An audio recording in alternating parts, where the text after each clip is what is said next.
Yes, Madam Chair, I'll be very quick. We have a brief discussion on the Bridge Developmental Athletic Team. The slides are come up. Well, I'll go ahead and start. We recognize that parents drive school choice in the state of South Carolina. We've talked to our parent advisory about what they look for from School District 5, and a strong academic foundation that prepares for future careers is what our parent advisory has reported to us. But in the discussion, we talked about positive experiences for children. And we realized that if you can plot all of our schools, you can plot them in our strategic plan on a continuum of the experiences that we have. We call those love. And then the quality of education that we have, that's grow. If you look at our metrics on our strategic plan, our schools are going to fall in one of four categories. They're going to be low love, low grow, high love, low grow, low love, high grow, or what we want all of our schools, which is high love and high growth. We have plotted all of our schools based on our strategic plan. What we find as District 5 is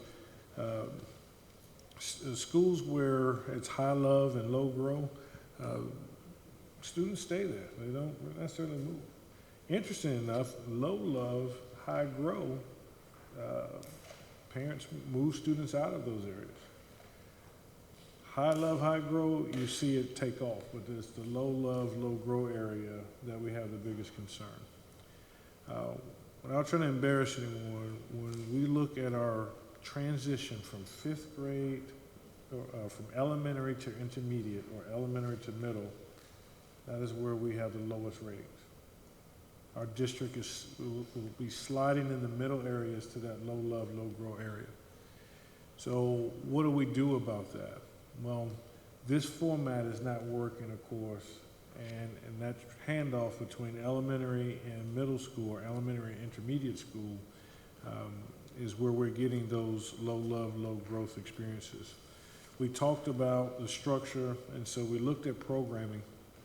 And out of that meeting came an idea that would help in the transition between elementary and middle school. There is a lot of focus on elementary. You have two teachers you're keeping up with, it's self-contained classes, and then you go to middle school, and what happens is there's 7 classes, there's multiple classes a day. Who knows the child? Who does the parent communicate with?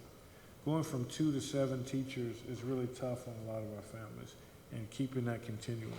So for that, we wanted a bridge. We want to bridge our elementary schools to our middle schools. We kind of have that with arts, but when it comes to athletics, it's the wild, wild west. The idea came between structuring that transition where you have this high wraparound service in elementary school, and then you have the tough transition to middle school with a bridge, and doing that with after-school programs through athletics. So at a strong, healthy high school, you would have a varsity that has 11th and 12th graders. You would have a junior varsity that would be 10th and 11th graders. At a strong high school, you would have a B team, that's 9th graders. We heard his parents speak tonight about having those ages separated for developmental purposes. And because of that, a strong feeder system is going to have a C team that's 7th and 8th grade. All of this is regulated by the South Carolina High School League. They regulate those. But what about the 6th graders? What about the 5th graders? All of those students. That's not regulated by the South Carolina High School League. We're proposing a developmental team, a bridge of 5th and 6th graders, and that would bridge from our elementary schools to our middle schools. Right now, it's provided by public, private, and nonprofit groups. Parent organizations are funding it, but not everybody has access to it. And my goal to build our programs at the high school is to start them, seed them early in the 5th grade. The toughest thing for us to see is at a middle school when 120 kids come out for basketball with only 15 jerseys. And not all 15 jerseys are going to play. But if we can see them in other programs like lacrosse, like tennis, like swimming, like golf, early in our elementary schools, we can feed them upward. So with this model, what we have been presenting to the public, I wanted to share that splitting an elementary school would not work.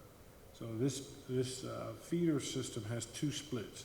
Valentine Elementary is split, Crossroads Middle School is split. What we were proposed to make this system work is to have all elementaries have a clear road in transition to a middle school. We can't stop the split of Crossroads to the high schools, but we are proposing this.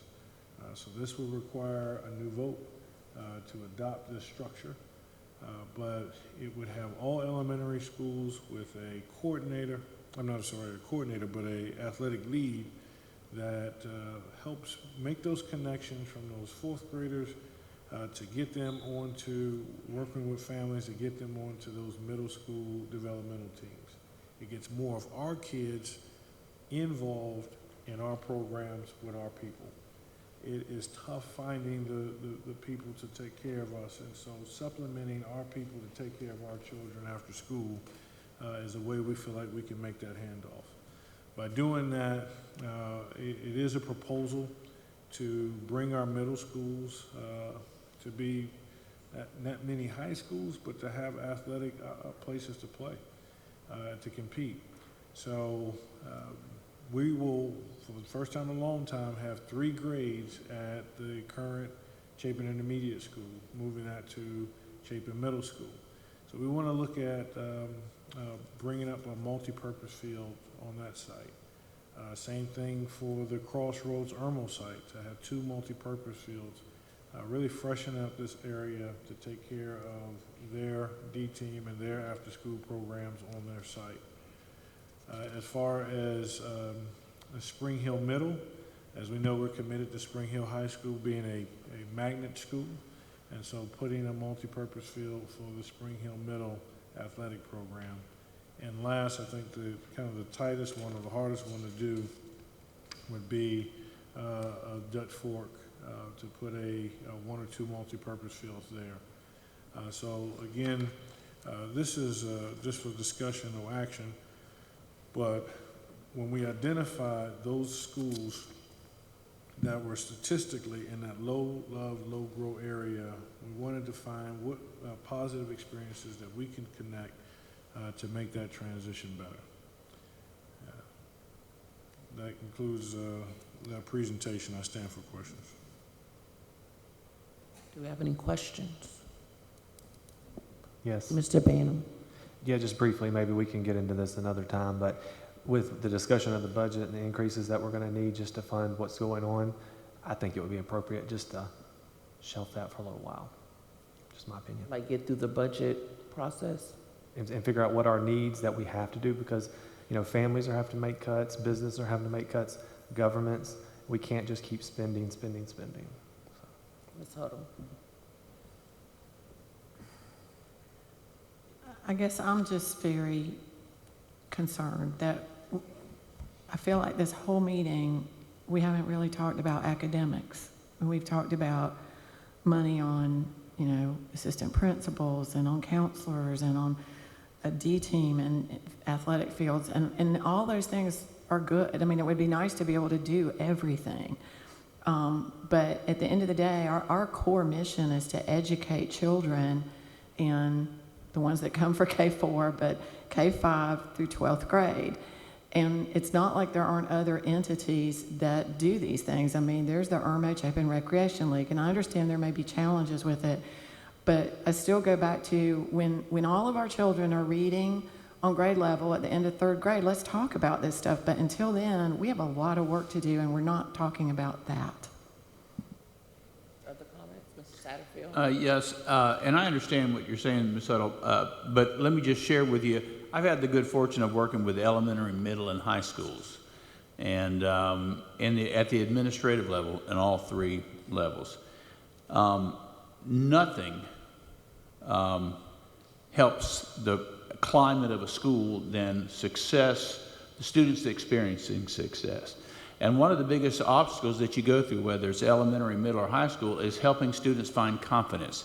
and an interest in academics. And the way they do that is to find some other attachment to the school, so the school becomes part of them. They don't just see it as I go and I fail at math. I hate going to math. I stink at it. For some reason, if that kid is part of another program, I don't care if it's band, I don't care if it's athletics or whatever it might be, they find a little bit of confidence and an attachment, and then their behavior improves. A lot of things improve. When I was at Dutch Fork High School, we started an intramural program, and I had a lot of my discipline kids, and I started an intramural program, and I probably had 150 kids involved in intramurals, and never any more issues with discipline because that was part of the requirements. But I think this is heading in the right direction, and I know that we'll feel our way through it for a while.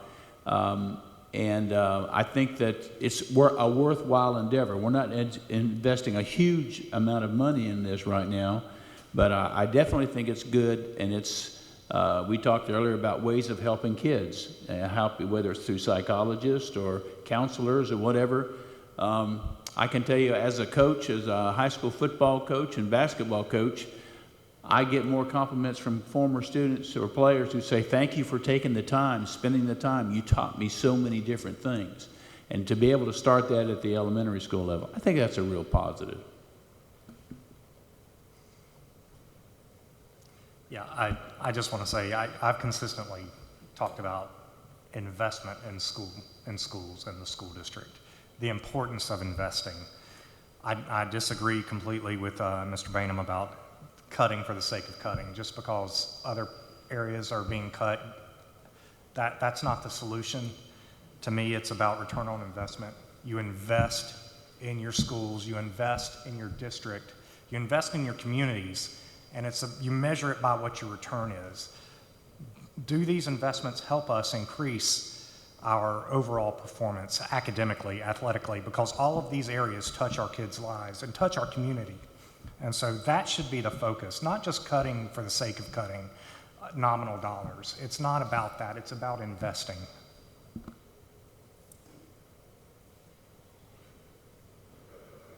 Do we have any other questions or comments? Ms. Huddle? Yeah, I mean, if we're looking for connections to schools, then, why not start strings earlier or band earlier? I mean, no, I'm talking about kindergarten and all the way up. I mean, I don't think band starts that early, does it? We start the arts programs. We'd like to build these stronger. I'll tell you this and I'll be quiet. We save children through academics, athletics, arts, and extracurriculars. I moved to this community because that's what it believed in. It invested in all 4 of those areas. So for some kids, it will work. For some kids, it won't. I like a menu of things that would work for all of our kids. We have children, believe it or not, they're not going to read if they're not connected to us. They're not going to do the math if they don't feel connected. Some kids want to learn for the sake of learning. Others don't care until they see that you care. And if we can't connect with children, we struggle to get them from the 21st percentile to the 61st percentile. I want as many tools as possible to get kids from the 21st percentile to the 61st percentile. That's the goal. And we start off with cutting when we're already being cut in our budget. Dr. Ross, just for... And I'll be quiet, I'm sorry. I'm just curious, because I don't know if things have changed. What year does orchestra start right now? So I think you start in 4th grade. Okay, and what year does band start? I believe 5th grade? Actual band starts in 6th grade. 6th grade, Okay, thank you. And what year does chorus start? Well, we have an elementary honors choir that starts in 5th grade. Some 4th graders can be on, but mostly 4th, 5th grade.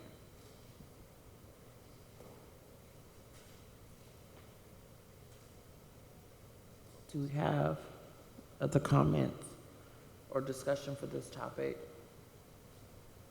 Do I have a motion? I make a motion that we adjourn. All in favor? And the motion carries 7-0. Y'all have a good night.